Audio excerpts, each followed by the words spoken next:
Okay, so here we are at Mississauga Point in Kingston, Ontario. This is the former site of Kingston Shipbuilding Limited, or KSL, and if you can see behind me, it's a dry dock. Now, by the time the Second World War rolled around, KSL had had some experience building military craft. In fact, they'd built 9 small minesweepers for the British during the First World War, but during the interwar period, everything kind of dried up. They basically did very little building. KSL mostly kept alive by doing repairs on ships going across the Great Lakes. So when they got a contract in 1940 to build 8 warships, they had to,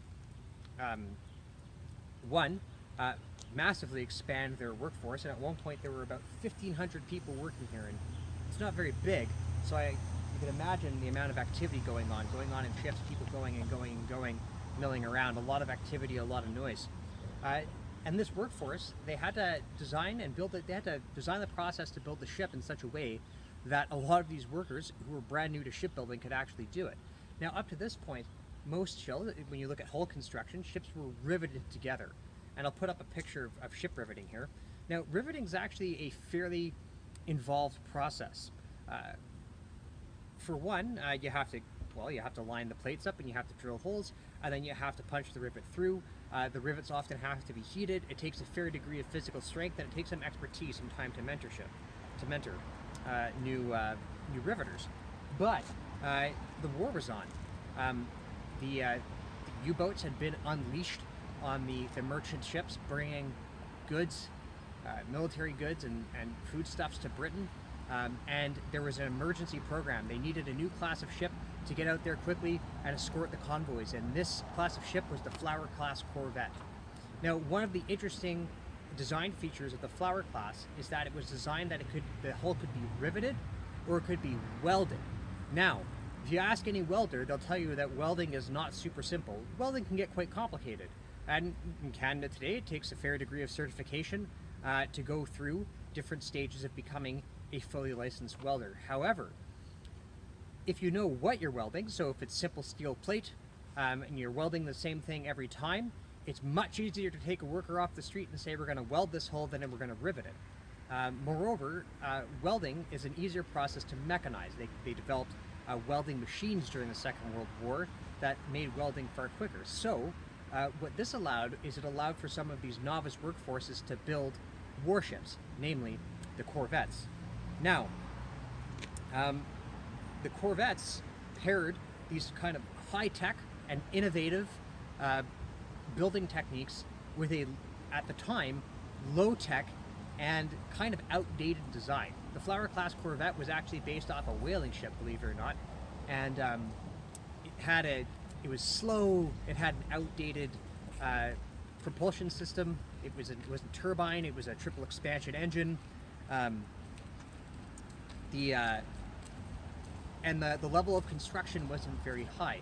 These ships weren't built to normal admiralty standards. They were built to a slightly lower standard, which made them somewhat more vulnerable both to the elements and to enemy action.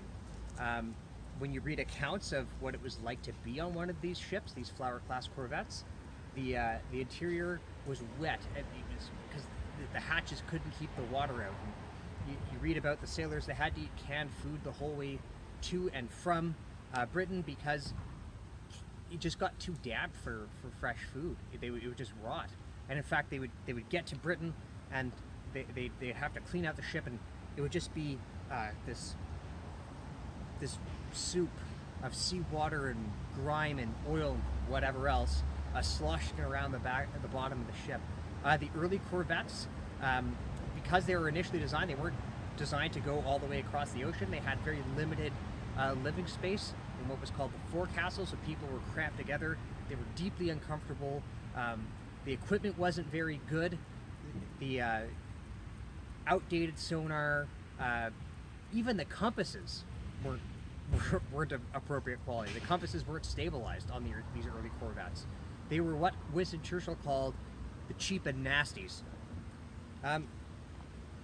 These ships, built by inexperienced workers, were also manned by inexperienced sailors, members of the Royal Canadian Navy Volunteer Reserve, the RCVNR, or what was called the Wavy Navy. Now, I'll just put a picture of their ranks up on the screen there, if you can see how the lines were bent, they were called the Wavy Navy. These guys were really half trained. They were like militiamen. They were kind of like weekend warriors who then took on this big task of taking on the well-trained, somewhat elite U-boat corps of the Kriegsmarine, the wartime German Navy.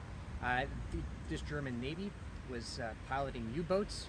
They were piloting U-boats that were built in specialized shipyards with plenty of time to train in the protected waters of the Baltic.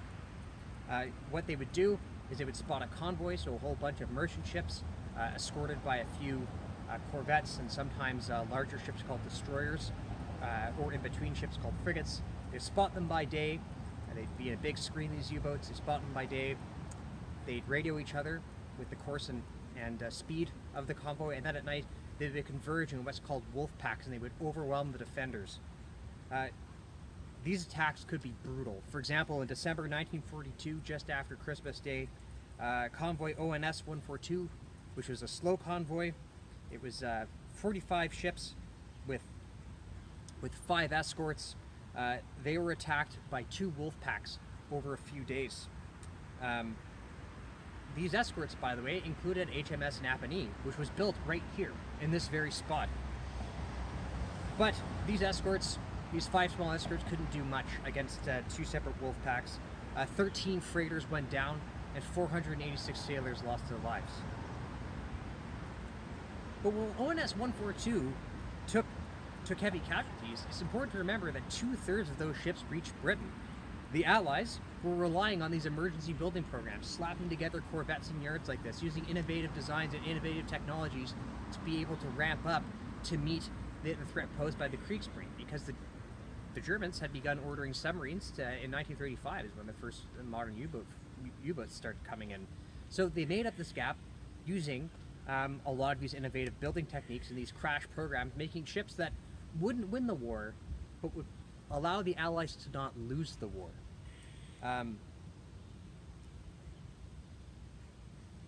The job of these corvettes was, to use a naval term, was to hold fast. And while these corvettes were fighting these, being outmatched by the U-boat force out in the Atlantic, freed up larger shipyards to focus on building different kinds of ships called destroyers, which were better equipped, better armed, had better radar, better sonar, and these ships were building, and the crews were training to become hunter groups to take on the wolf packs. At the same time, American factories started producing a whole new generation of long-ranged maritime aircraft, most notably the B-24 very long-range bomber that would fill the air gap, what was called these parts of the Atlantic that couldn't be covered by the aircraft of 1940 to 1942.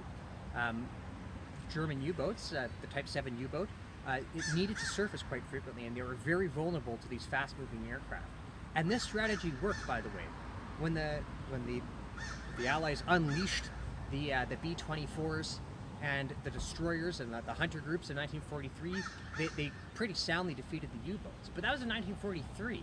From 1940 to 1942, a bunch of citizen sailors,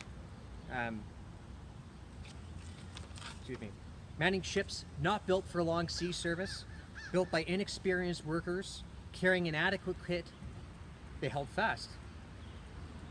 But they suffered. Even though they suffered, they didn't break, and neither did the convoy system. And some of the ships built here in Kingston made it.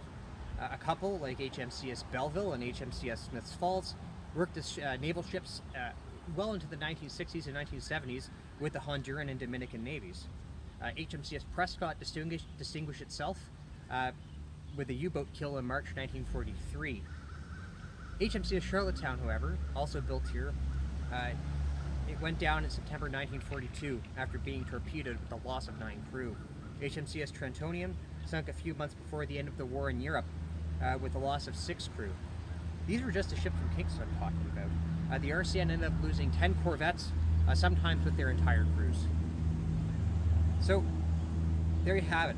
These slapped together crews and their slapped together ships. They faced the odds, convoy after convoy.